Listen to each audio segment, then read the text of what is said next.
O PPD nasceu e vejam o que entretanto conseguimos. Falaremos pouco da ideologia. Falaremos mesmo pouco de Abril. Não vamos encher a boca com Abril, nem com a democracia, mas vamos trabalhar modestamente para o realizar. Não é todos os dias que se sai do governo com o voto do eleitorado. Um governo que não reforma e que se limita a gerir a conjuntura é um governo que não está a preparar o futuro de Portugal. Ricardo Batista Leite, médico, 40 anos, vice-presidente da bancada do PSD e vice-coordenador da saúde no nosso Conselho Estratégico Nacional. Não lhe vou perguntar quantos bebés é que nasceram hoje, mas vou agradecer a mensagem de esperança nos últimos tempos desta pandemia.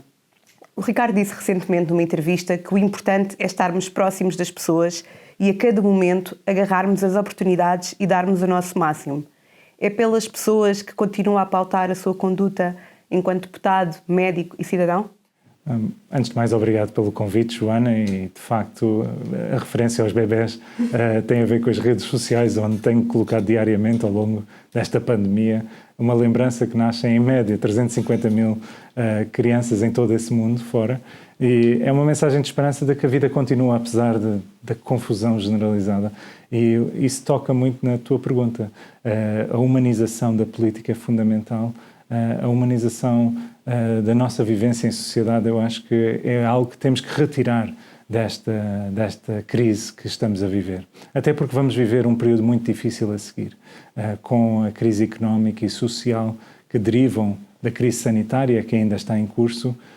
É um desafio provavelmente sem precedentes, sem memória para a maioria de nós.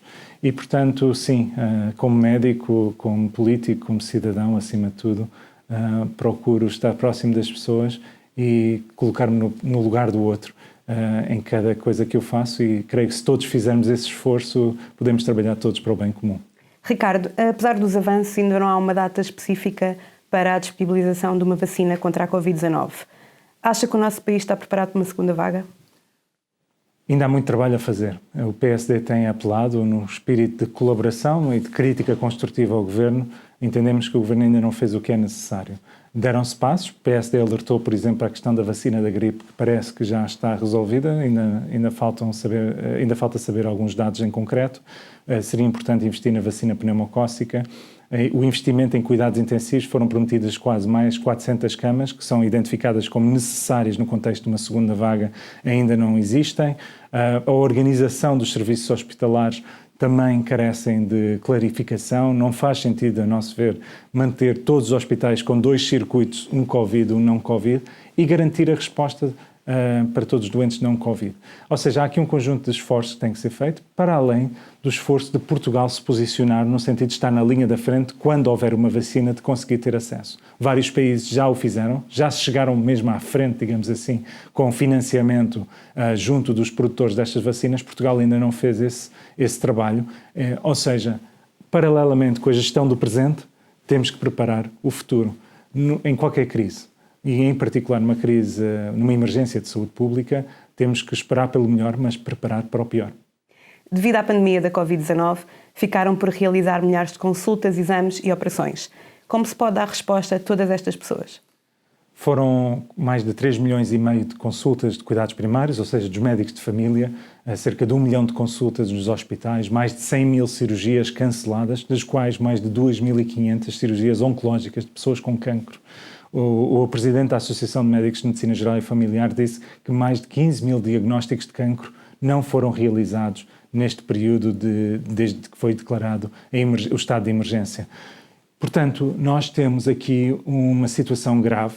Já tínhamos antes de tempos de espera muitas vezes superiores a 1 ano e que agravaram significativamente, que traz um impacto na saúde agora, mas também no futuro, por atrasos no diagnósticos, por má gestão de doença crónica e, portanto, a nosso ver, e já fizemos esta proposta concreta, é que, paralelamente a manter o SNS a funcionar, deveríamos recorrer, se necessário for, ao setor privado e social e garantir que nós possamos assegurar que as pessoas que tenham consultas ou cirurgias atrasadas vejam a sua situação de saúde respondida, assim como exames complementares de diagnóstico. Deveríamos usar, em tempo de crise, todo o sistema de saúde. É isso que nós temos apelado ao Governo. No fundo, mais do que ideologia, precisamos de pensar nas pessoas e em soluções concretas que resolvam os problemas de saúde dos portugueses. Caso contrário, vamos pagar muito mais à frente, seja com o agravamento do estado de saúde, com o aumento da despesa da saúde e, infelizmente, no pior cenário, com o aumento da mortalidade. O Ricardo também defendeu que as reuniões do Infarmed deviam passar para o Parlamento e serem transmitidas no canal Parlamento. Qual era o objetivo? Nós não temos uma vacina e, portanto, informação é a única vacina que nós, portugueses, temos no combate à Covid-19. E se a informação é assim tão vital, então deveria ser pública para os políticos que têm que tomar decisões, para os jornalistas que acompanham e informam o público em geral, para os portugueses, os investigadores, os cientistas, as universidades. E aquilo que tem acontecido desde o início da pandemia é uma gestão de contenção da informação, de dificuldade no acesso aos dados da pandemia por parte da comunidade em geral. Isto é algo que a Direção-Geral da Saúde e o Governo têm feito, que nós temos vindo a criticar e que temos apelado para que tornem esses dados públicos.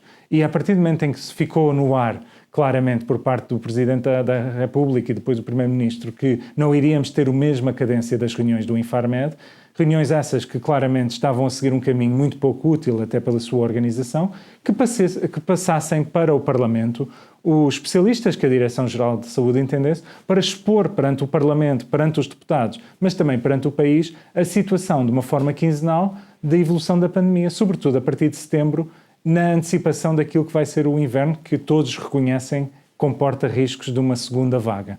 E, portanto, aquilo que nós queríamos era transparência. Aquilo que nós queríamos era dar informação a todos aqueles que têm o poder de responder, começando por cada um de nós, a termos uma noção mais concreta da situação.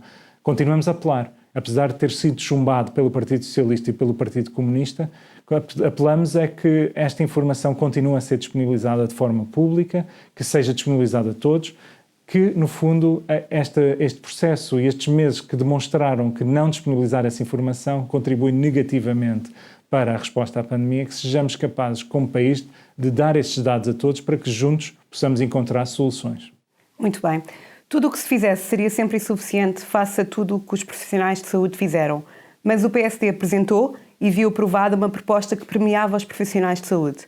Como viu a oposição do PS a esse reconhecimento? Nós não tínhamos dúvidas.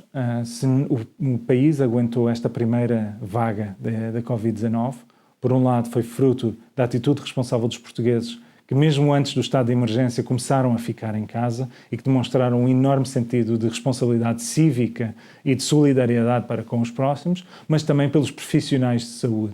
Abdicaram de férias, abdicaram de folgas, abdicaram muitas vezes de estar com as suas famílias e foram viver para outros locais para não pôr a sua família em risco. A deslocarem-se para os hospitais, para os centros de saúde, para lidar com um inimigo desconhecido, chamado SARS-CoV-2, um vírus que ninguém sabia na realidade que consequências poderiam advir de uma infecção por este agente infeccioso.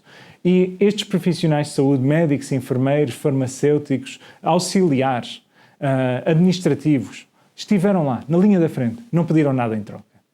E nós vamos ter que recorrer a eles no futuro. No próximo inverno, quando vier a próxima vaga, são os mesmos.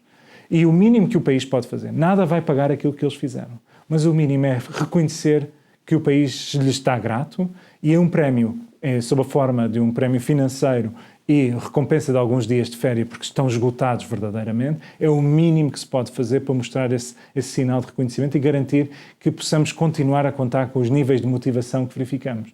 Aliás, isto não é uma prática inventada pelo PSD. Na maioria dos países civilizados deste mundo está a acontecer o mesmo.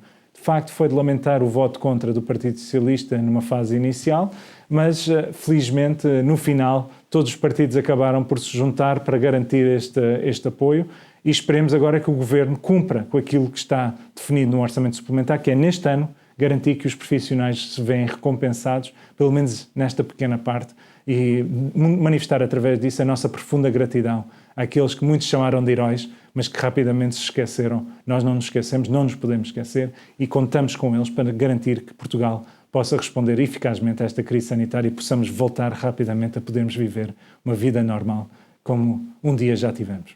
Assim o desejamos. Ricardo, muito obrigada pela sua participação em mais esta edição do podcast Ideias Centrais e voltamos para a semana. Muito obrigado. O PPD nasceu e vejam o que entretanto conseguimos.